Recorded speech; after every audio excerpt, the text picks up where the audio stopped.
Yo, c'est Simon, deuxième vidéo. On va parler d'un jeu que je trouve très drôle, j'ai nommé Disco Elysium. Disco Elysium, c'est un jeu développé en 2019, indépendant, pas à homme. Ce jeu vidéo est un RPG qui nous plonge à la peau d'un personnage totalement amnésique qui se réveille un beau jour dans un hôtel avec la plus grosse gueule de bois qu'il a jamais eu de sa vie. Il se souvient plus de son travail, il se souvient plus de son nom, il se souvient plus dans l'endroit auquel il est. Bref, il se souvient plus de rien du tout. On apprend bien vite que notre personnage est un détective et qu'il devra enquêter avec son coéquipier sur le meurtre d'une personne. Une des raisons pourquoi le jeu est très drôle, c'est que notre personnage est complètement fou. Vous voyez dans le film Vice Versa où il a des émotions dans la tête de la personnage principale qui lui dicte comment faire et qu'est-ce qu'elle doit faire. Notre personnage c'est un peu pareil, sauf qu'il n'y a pas 5 voix dans sa tête, mais bien 24. Et oui, pour en revenir à ces 24 voix, le système de montée de niveau dans ce jeu est très drôlement fait. En effet, quand on monte de niveau, on choisit une de nos 24 voix qu'on a dans notre tête et on décide de la monter niveau 2 si on est niveau 1 avec cette voix-ci. Comme par exemple, si je veux jouer un personnage qui est un détective très empathique envers les autres, je vais monter niveau 2 mon empathie. Parce que oui, l'empathie c'est bel et bien une voix qu'il y a dans notre tête. Enfin bref, les deux aspects que je veux vous parler de ce jeu vidéo sont pourquoi le jeu vidéo est si drôle et quels sont les thèmes qui y sont abordés. Bon déjà, pourquoi le jeu vidéo est-il si drôle? Dans le jeu, quand on dialogue avec un des nombreux PNJ, c'est une de nos parties de notre tête qui va nous aider à dialoguer avec lui. Plus la partie est haut niveau, plus qu'on a de chance de ne pas dire de la merde avec ce PNJ. Par exemple, comme j'ai dit plus tôt, si mon empathie est très haut niveau, puis que je dois être empathique avec quelqu'un, j'aurai plus de chances de réussir à l'être. Mais dans le jeu, il y a tout le temps une faible chance qui marche avec un système de lancer de dés, que peu importe, si on pogne 2-1 sur nos lancers de dés, on perd automatiquement le lancer de dés, puis on râle de la merde. On dit vraiment que de la merde avec la personne. Le jeu a aussi un humour très noir, et il peut arriver des situations très très étranges. Je vais tout de suite vous en faire un exemple. Bon, faut que j'aille voir ma soeur, enfin lui dire que je sors avec une fille, mais je suis pas trop bon pour pour dire ça en général, fait que c'est parti. Allô Marie? Ouais, Faut que je te dise quelque chose. c'est sûr. Je suis gay. Ah merde non! Évidemment, c'était seulement un exemple. Allez pas vous faire de fausses idées, je suis pas gay.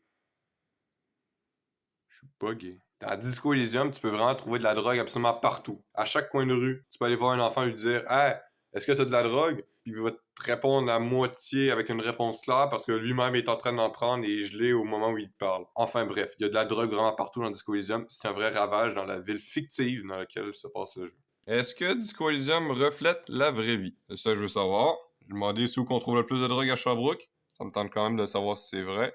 Puis on m'a dit la Wellington Nord. Bon, ben, je pense qu'il y a une seule manière de tester. Hein. C'est parti vérifier si Google avait raison.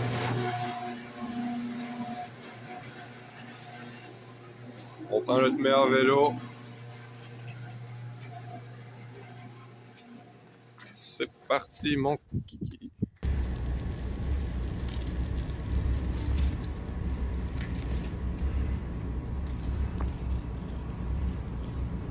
Voilà.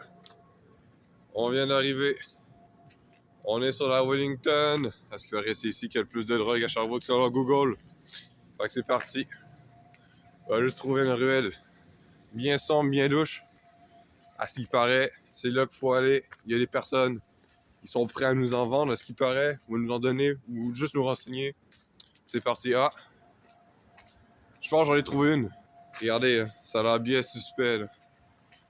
Bien suspect. Oh! Oh my god, il y a un gars! Oh, c'est un SDF. Première fois que j'en vois un vrai. Oh mon dieu. Monsieur, vous savez où on peut trouver de la drogue? Monsieur? Ouais, il a l'air bien mort, hein. C'est pas une vidéo YouTube, hein. Monsieur, attendez. J'ai de l'argent, regardez! Ah! Ah! Merci, monsieur, hein. Bon, bah, c'est parti à les tester, hein. C'était plus facile que ce que je pensais, hein. Let's go! C'est bon, on est de retour dans la chambre. On revient de la well. Sauf que là, on a de la drogue. Fuck yeah! Je suis beaucoup trop cool! Voilà, c'est finalement le temps de tester les nouvelles pilules. Je rappelle, on a eu 2 pots. Fait que je vais tester 2 pilules de chaque sorte. On prend les 2 autres pilules.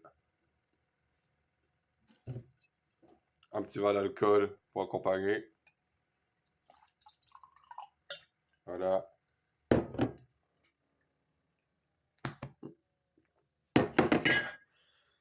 C'est bon, ça va aller. Ouais, je vais pas vous mentir, ça va pas trop bien. Puis là, je viens de checker sur Google, là, c'est quoi les effets, là. Potentiellement mortel. Je viens de lire.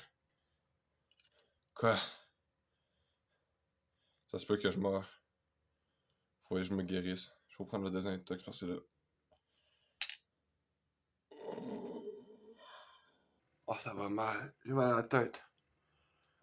Oh, j'aurais pas dû faire ça. Oh.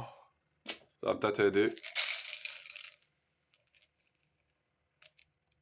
En prendre 2. Passer le mal de la tête. L'alcool.